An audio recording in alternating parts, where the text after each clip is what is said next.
Et voilà, une année passée. When it hurts like this.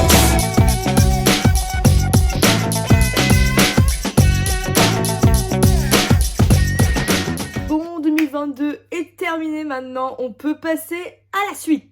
Bonjour à tous et bonne année, j'espère que vous allez bien. Je me suis dit qu'on allait faire un petit récap de ma vie en 2022. Je vais reprendre les bonnes résolutions que je m'étais écrites sur ce petit papier. Tous les ans, je fais une liste d'objectifs de l'année et je les accroche dans ma chambre pour ne pas perdre de vue la ligne directrice que je me suis donnée. On va faire le bilan. Voilà. Alors déjà, pour revenir dans le contexte, je sais pas si vous me suivez depuis longtemps, mais j'ai eu une année 2021, donc l'année d'avant, horriblement difficile. J'ai surmonté une rupture amoureuse que je vous partagerai, d'ailleurs il faut que je fasse le montage. Et j'ai démarré 2022 un peu à bout de souffle en me disant bon alors maintenant on va démarrer ta vie, maintenant que voilà t'as pleuré tout ce que t'avais à pleurer, maintenant il est temps de vivre pour toi. Mais déjà pour faire un petit résumé de mon année sans cette histoire de résolution là que je me suis donnée, je suis très heureuse de cette année 2022 et quand je vois sur Twitter ou même vos réponses à mes stories et tout, je vois que 2022 a pas été tendre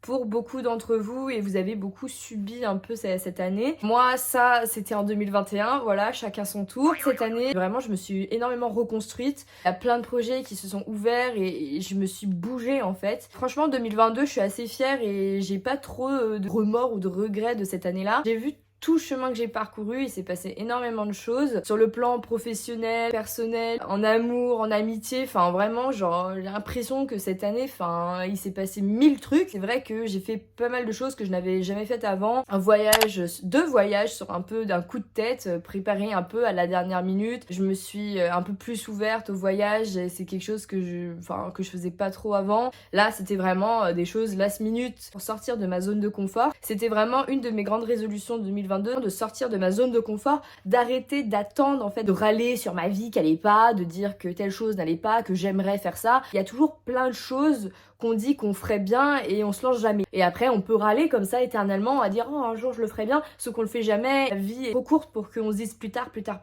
En 2022 je me suis pris un peu une grande tarte dans la gueule par rapport à plusieurs choses de ma vie personnelle. Oui parce que bon 2022 était génial mais il y a eu des choses moins cool aussi. J'ai pas envie de subir la vie encore, j'ai pas envie de me dire que plus tard, dans 2 ans, dans 3 ans, je ferai ce que j'ai trop envie de faire. J'ai vraiment décidé d'arrêter de parler et j'ai été dans l'action.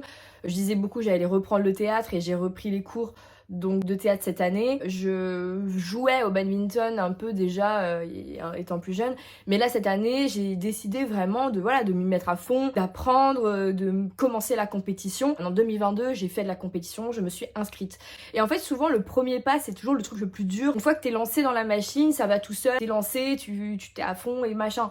Souvent le plus dur c'est vraiment le fait de s'inscrire. Vous je sais pas si vous êtes pareil que moi, un peu du genre à tout remettre à demain. L'année 2022 ça a été le jour du demain et où j'ai tout fait. Voilà. J'ai arrêté de me poser trop de questions. Enfin, je planifie beaucoup, c'est toujours le cas. J'ai quand même un tableur Excel avec mon planning. Mais avant, partir sur un coup de tête à l'étranger, ça me faisait peur. Même financièrement, j'avais peur parce que c'était pas très raisonnable. Tout était source de stress. Je sais pas si vous avez vu le film Yes Man où le mec il se lance le défi de dire oui à tout. Bah c'était un peu ma mentalité de cette année. Vas-y tente, tu verras quoi. Grâce à cette action, ce mode de vie d'être dans l'action, de dire oui, de tester des trucs, bah j'ai rencontré plein de nouvelles personnes. J'ai décidé qu'il était temps d'arrêter d'être une larve qui laissait le temps passer quoi. Après l'année c'est pas toujours très bien passé, hein. J'ai eu des trucs pas foufou dans ma vie perso. D'ailleurs pendant ce mois de grippe, mais j'avais fait une vidéo YouTube qui disait je ne vais pas bien. Je l'ai même pas publiée, pas parce que j'avais pas envie de la publier, mais parce que je n'ai même pas eu le temps, j'ai pas mis l'énergie pour la monter quoi. J'étais crevée, j'étais au bout de ma life, j'en pouvais plus, je ne pouvais plus sortir.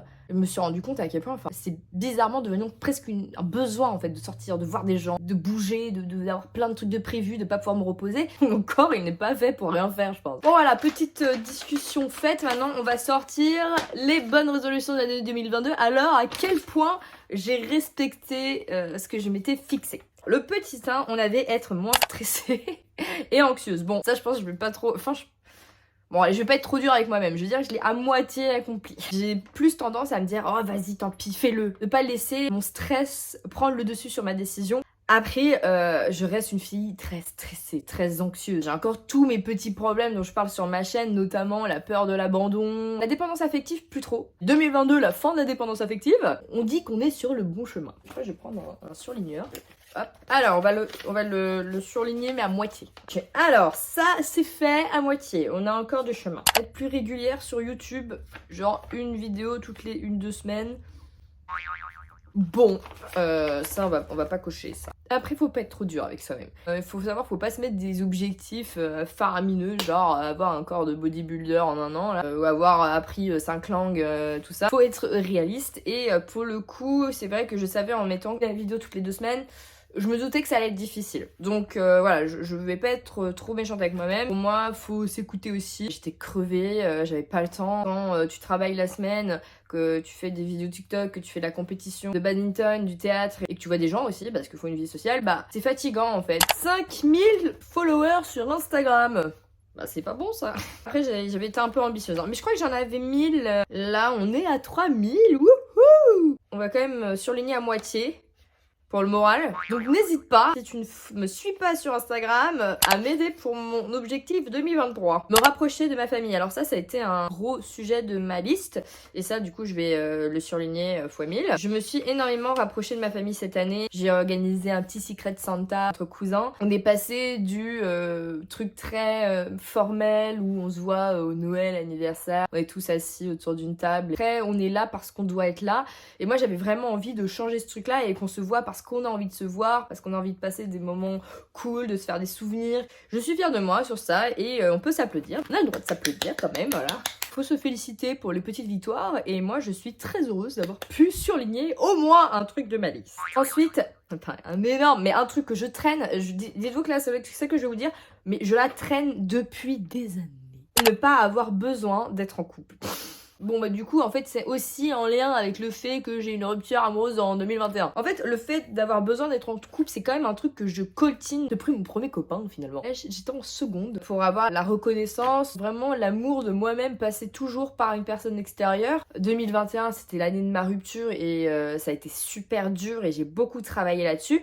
Mais je peux pas dire que je m'étais guérie de ma dépendance affective. En un an je me suis remise de ma rupture en général, de cette relation de 3 ans. Et en fait c'est plus que ça. Je me suis aussi remise de toutes les ruptures d'avant, toute la solitude qui m'effrayait. 2021, c'est l'année où je subissais la solitude et que j'apprenais, j'ai un message là, à vivre avec. Et 2022, c'est plus que apprendre à vivre avec, c'est vraiment apprendre à apprécier le fait d'être seule. C'est vraiment pas le côté hypocrite, parce que je trouve qu'il y a un côté quand même un peu hypocrite dans le sens où, bah bien sûr que ça fait du plaisir d'être à deux. Le but, c'est pas vraiment de se voiler la face en se disant non mais je suis très bien toute seule, alors qu'au fond on est en mode ah, j'aimerais bien être en couple. Le but c'était vraiment de dépasser ça et d'être objectivement bien seule sans non plus être aigrie. Me dire que si jamais il y a quelqu'un qui vient dans ma vie, bah ce sera un plus et ce sera pas un fondamental quoi. Pour le coup ça je suis très fière de enlever le petit capuchon pour surligner ça parce que objectivement je n'ai plus besoin d'être en couple. On va le surligner. Avant l'amour était vraiment une obsession chez moi. À chaque fois que je revoyais une personne que j'avais pas vue depuis longtemps, je disais alors, bah, et les amours et tout. C'était la tata chiante, tu vois. J'étais la personne voilà, qui était obsédée par l'amour. Quand on me demandait comment ça allait, bah, je pensais directement à ma vie amoureuse. C'était un peu le centre de mon existence. Et maintenant, ce n'est même plus dans mes pensées. L'amour n'est même plus un truc auquel je pense instinctivement. C'est à ce point-là que je voulais arriver parce que pour moi, une bonne relation se fait quand tu es bien avec toi-même avant d'être bien à deux. J'ai appris à apprécier ma solitude au point où je me suis fait une journée seule. Alors, incroyable, hein, la journée seule. J'avais une Wonderbox qui date de 3 ans et quelques mois, que j'ai reçu à mon anniversaire par mon ex. Et là, je me suis dit, bon, alors Léa, le truc déjà, il va expirer dans 5 jours. Il est temps d'utiliser ce bon cadeau quand même, parce que c'était un massage spa stylé. J'ai eu mon petit massage, je me suis pris un petit bubble tea, j'ai marché toute seule. Bon, il s'est mis à pleuvoir. Ça m'a même pas dérangé parce que j'étais tellement dans un état euphorique. J'étais en mode, ah, je suis seule, je suis heureuse, je me balade dans les rues de Paris. J'allais un peu faire les boutiques, je me suis acheté un petit cadeau à moi-même. J'ai kiffé en fait. Je suis assez fière de moi sur ce coup-là. Je pense que je sais maintenant ce que je veux, ce que je veux pas, ce qui m'attire, ce qui m'attire pas. J'ai fait un point sur moi-même,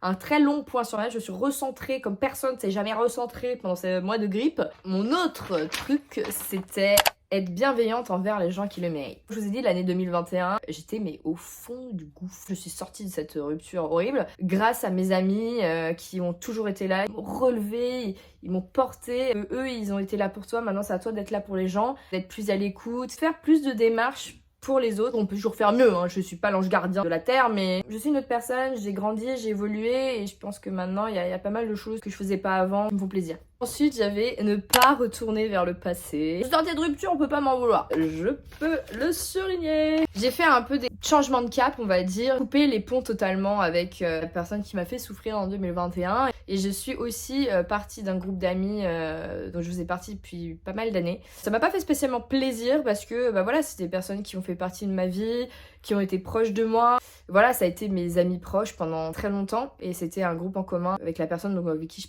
partageais ma vie. Bah, pour ma santé mentale, pour beaucoup de choses, je suis partie et j'ai quitté donc la conversation du groupe d'amis. Ça a été une grosse décision de l'année 2022 et je pense que ça a marqué vraiment cette année. Un changement de cap, un changement de tout en fait, un changement de vie. Je dis au revoir à ces personnes, sans haine, sans amertume, mais je pense qu'il était temps pour moi de tirer un vrai trait sur ma vie sentimentale précédente. Je ne suis pas retournée en arrière, je n'ai pas envoyé de bonne année à mon ex, à mes ex, on peut dire. Oui, je peux dire que je ne suis pas retournée vers le passé, on fire vers le futur. C'est bientôt la fin, on a bientôt fini. Hein. J'avais élargir mon cercle, rencontrer des gens. Wouhou! Presque tout surligné là, c'est un pur plaisir. J'ai été à des soirées où je connaissais absolument personne. Ça m'a fait plaisir en fait d'être sociable et de rencontrer plein de gens que je connaissais pas parce que juste j'adore en fait sortir de ma zone de confort.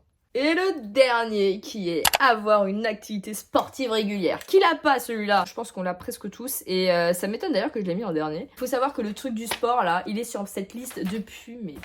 La différence avec avant et maintenant, c'est qu'avant ça avait un objectif physique, esthétique. Un ventre fin, un ventre plat, des abdos. J'avais envie d'être fraîche, qu'on se le dise. Et du coup, c'est vrai que c'était quelque chose qui m'a pas du tout motivée. Et là, pour le coup, mon envie, c'est pas du tout physique. Même si ça a un plus, on va pas se le cacher. Mon envie, c'est vraiment de progresser, d'être la meilleure au badminton et de faire des compétitions et de progresser de niveau.